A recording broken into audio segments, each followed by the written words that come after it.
All right, so boom, check it out. So do you remember back in the day with the fish sticks that we used to eat? I mean, if you grew up how I grew up. Now, what I did was do a grown-up spin on this, and we made some buffalo lemon pepper salmon tenders. Fire. All right, so let's get it. First and foremost, you're going to get a fillet of salmon. And then what you do, get it from the butcher because 9 times out of 10, they'll go ahead and cut it up for you. Don't be scary. Just ask them. Like, it's not a big deal, all right? So you get them to desired size pieces, kind of like chicken tenders. And then, make sure you pat them dry and everything like that. So what I have there is a cup of some buttermilk. I actually made the buttermilk. Buttermilk, all it is milk and some white vinegar. Mix it around and then boom. All right, so that's going to help to marinate our fish. And then if you don't know, you need to get hip with this green Cholula sauce. All right, that hot sauce is crack. Honestly, it almost tastes better than Louisiana. And I love some Louisiana hot sauce. All right, so go till your heart tell you to stop. Then we're going to get some smoked paprika. Depending on how long you've been following me, you know by now what time it is with some smoked paprika. All right, so do about a tablespoon, 1.5 tablespoons. Then garlic powder. Same thing. We picking up the flavor tremendously with this, all right? So garlic powder, with garlic powder, you're going to see onion powder. This is a dynamic duo. They're going to be together at all times. So go ahead, do your thing. Sprinkle, sprinkle, sprinkle. And then next, what we're going to get is some Cajun seasoning. That's a low sodium Cajun seasoning from McCormick. It's fire. So you're going to get tons of flavor without running up your blood pressure. You feel me? What we got next is going to be some Tony Chachere's. I think that's how you say it, Chachere's. But now that has a high sodium content, so you don't need a whole lot of that, all right? We just want to be able to taste the flavors. And then we're going to crack 2 eggs into this mixture here.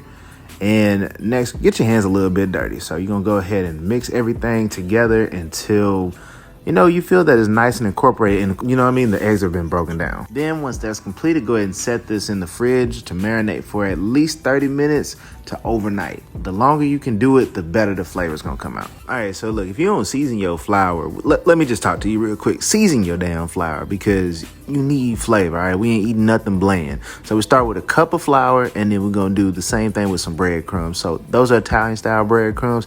Get about half a cup to a cup of that. Then we're gonna get some of that slap your mama Cajun seasoning, or you can use some more Tony's, it don't matter. Essentially what we're doing is re-seasoning the flour with the same stuff that we did to marinate, minus the hot sauce and the buttermilk. You know what I'm talking about? So we got some onion powder, smoked paprika, and same thing. We want this essentially to turn colors. Now, the only difference is you're going to use some of that garlic and herb seasoning from McCormick. Now, if you don't have this exact thing at your grocery store or whatever, then get something else that's comparable to it. Don't make it complicated. But get that thing stirred around. You can use your finger. You can use a fork. You can use a spoon. It don't matter, man. Just get something to get everything nice and incorporated. You see, it's kind of becoming a little melanated, a little different color. That's what we want right there. All right, don't forget, while we're doing this, make sure you go ahead and get you some oil in a cast iron skillet or a deep fryer, and then we're going to heat that thing up medium-high heat, and we're going to get ready to fry. But anyway, in the meantime, how are we going to bread this? So take your salmon fillet after it's marinated, and then first you get one side, pat it down dry, or pat it down into the breading mixture, flip it over, and then just make sure each side of the fish is coated. And then we're going to set it aside on some wax paper while we finish the rest of the batch. All right.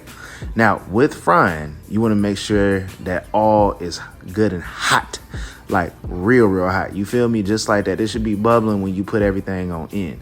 We're going to cook this for roughly 4 minutes each side because salmon cooks really quick, especially since we're frying it.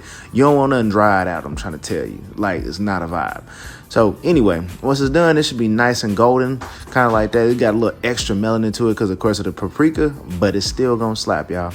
Anyway, so we're going to go ahead and make our buffalo lemon pepper sauce real quick. So you get a little knob of butter, you get your favorite hot sauce, whether it's Louisiana, you can use truff, it's whatever. And then get some Mrs. Dash unsalted lemon pepper because you want all the flavor, but you ain't trying to have no salty ass fish sticks. Please, I stress to you, like people be talking bad about you, and that ain't my problem if you do it because I ain't tell you to do that, right?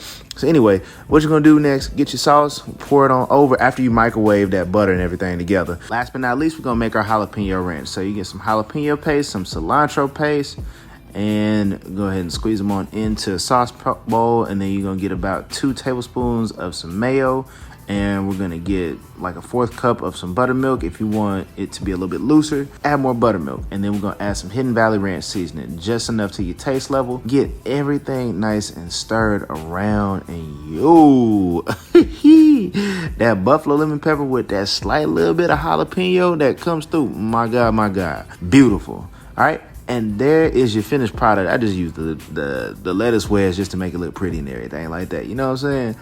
But, yo, get a recipe or try. Thanks for watching. I'll catch y'all next time. Yes, Lord.